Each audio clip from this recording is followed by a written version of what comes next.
nesse vídeo o livro de Naum e o livro de Abacuque. Esses profetas menores são bem curtinhos, mas não são menos importantes do que os profetas maiores, e eles têm a mesma mensagem, a mesma palavra, mas em poucas palavras. Aqui o primeiro capítulo de Naum mostra de uma forma tremenda a natureza de Deus, que é justiça e misericórdia, ou recede. Duas coisas muito grandes da natureza de Deus. Veja aqui, versículo 2, o Senhor é um Deus zeloso e vingador, o Senhor é vingador cheio de indignação, o Senhor toma vingança contra os seus adversários e guarda a ira contra os seus inimigos. Versículo 5, os montes tremem perante ele, os outeiros se derretem e a terra fica devastada diante dele, sim, o mundo e todos que nele habitam. Quem pode manter-se diante do seu furor? Quem pode subsistir diante do ardor da sua ira? A sua cola se derramou como um fogo e por ele as rochas são fendidas. Parece um vulcão, né? E aí o versículo 7, ele fala, o Senhor é bom, uma fortaleza no dia da angústia, e conhece os que nele confiam. Então Deus é igual àquele leão na história de Nárnia, Aslan. Ele é feroz, terrível contra o pecado, contra aqueles que são contra ele, e ele é manso, ele é como uma mãe carinhosa, uma pessoa que segura e que protege e guarda aqueles que são dele. Como pode, né? O mesmo Deus ser um leão e ser um cordeiro, ser uma pessoa tão furiosa e ao mesmo tempo ele diz aqui, o Senhor é bom, uma fortaleza no dia da angústia. Ele mostra os dois lados da natureza de Deus, seu poder, sua fúria e a sua bondade para aqueles que confiam nele. E o livro todo de Naum é contra Nínive, que é justamente a mesma cidade de que Jonas pregou e que eles arrependeram, mas ele é 100 anos depois. E 100 anos depois agora não vai ter misericórdia, não vai ter arrependimento. E as boas novas para Israel, no capítulo 1, versículo 15, ele diz, eis sobre os montes dos pés o que traz boas novas, do que anuncia a paz. Por quê? Porque Nínive será destruído e é um dos piores inimigos de Israel. Agora vamos para Abacuque. A pergunta nossa para o livro de Abacuque foi assim, como que se pode resumir? E eu quero trazer um resumo para você do livro de Abacuque. É muito impressionante também o livro de Abacuque. Tem 3 capítulos. No primeiro capítulo, o profeta pergunta igual Jó, até quando o ímpio prevalece e o senhor não faz nada? Jó perguntava isso. Como que o ímpio é abençoado e o justo é castigado e sofre e tem tudo quanto é problema? Como que é isso? E aí, e você vê que no primeiro capítulo ele alterna entre ele falando com Deus e Deus falando na primeira pessoa. Ele fala no versículo 6, eis que suscita os caldeus, essa nação feroz e impetuosa que marcha sobre a largura da terra. Então a pergunta no primeiro capítulo é isso, é assim, como que os injustos continuam e o Senhor não julga? Aí Deus responde, mas eu vou trazer os caldeus. Aí ele pergunta, mas Deus, os caldeus são idólatras, são piores ainda do que esses que você vai... Como que você vai usar eles? E aí, no capítulo 2, ele fala, eu estou esperando a resposta, eu fiz a pergunta, agora eu estou esperando a resposta. E Deus responde para ele, e Deus fala, os caldeus vão ser castigados e julgados terrivelmente, mas vai ter a hora certa. Então é basicamente assim, você não precisa ficar me perguntando como que eu aguento. Ele fala no certo versículo 5, o Senhor é tão puro de olhos, como é que você permite um povo tão mau igual os caldeus você usar para julgar o teu povo? E ele fala ainda que eles sacrificam para a rede deles.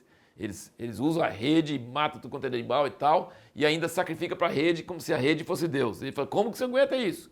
E Deus fala assim, olha, calma, escreve a visão, porque ela vai parecer que vai demorar, mas ela vai acontecer.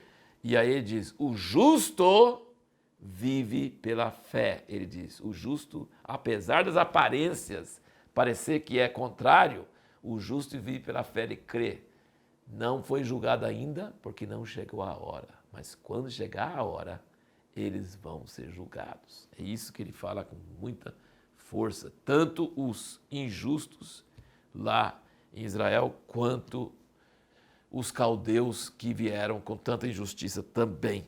Na hora certa, o justo, ele continua crendo, apesar de ver muita coisa injusta acontecendo. E aí nós temos o terceiro capítulo, que é maravilhoso, é uma poesia, uma oração, um cântico que revela a visão de Deus vindo para a terra para julgar as nações com todo o seu poder e esplendor, e que ele vai socorrer seu povo e vai julgar as nações. E nós podemos esperar esse dia com fé. Muito maravilhoso esses 3 coisas no livro de Abacuque.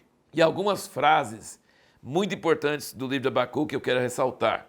Capítulo 2, versículo 4, ele fala: o justo viverá pela fé. Isso é citado no Novo Testamento muitas vezes e foi a base da reforma de Lutero, a reforma protestante. Ele diz aqui: eis o soberbo, versículo 4 do capítulo 2, a sua alma não é reta nele, mas o justo pela sua fé viverá. O justo tem que crer que apesar de todo mundo ridicularizá-lo, apesar de todas as evidências externas parecer que ele está errado, ele continua crendo, ele continua sabendo, vai chegar a hora, e aí vai chegar a hora para quê? Uma segunda frase, capítulo 2, versículo 14 diz: pois a terra se encherá do conhecimento da glória do Senhor, como as águas cobrem o mar. Maravilhoso. E no capítulo 3, versículo 2, ele diz: aviva, Senhor, a tua obra no meio dos anos. E no fim do capítulo 3, versículo 17, ele diz: ainda que a figueira não floresça, nem haja fruto nas vides, ainda que falte produto da oliveira, e os campos não produzam mantimento, ainda que o rebanho seja exterminado a malhada, e nos currais não haja gado, todavia eu me alegrarei no Senhor, exultarei no Deus da minha salvação. O Senhor Deus é a minha força, Ele fará os meus pés como os da corça, e me fará andar sobre os meus lugares altos. Então, todo o resumo do livro de Abacuque é: Deus pode parecer que está demorando, mas tem a hora certa para cada coisa. E Ele vai julgar os ímpios, e o justo tem que viver pela fé e não pelas aparências. E ele pode cantar para Deus e orar para Deus: aviva a tua obra no meio dos anos. Não deixa os justos perder a perseverança e a fé. Ajude-nos a perseverar crendo, porque vai chegar um dia em que ele jurou que a sua glória vai cobrir a terra, como as águas cobrem o mar. Você sabe como as águas cobrem o mar? Quilômetros de água. Então a terra vai ser cheia da glória do Senhor, como as águas cobrem o mar. E ainda que a figueira não floresça, ainda que não tenha nada, eu vou me alegrar no Senhor, eu vou crer contra as aparências, contra as evidências, porque a palavra do Senhor é segura. E a pergunta para o próximo vídeo é: qual foi a importância do profeta Ageu?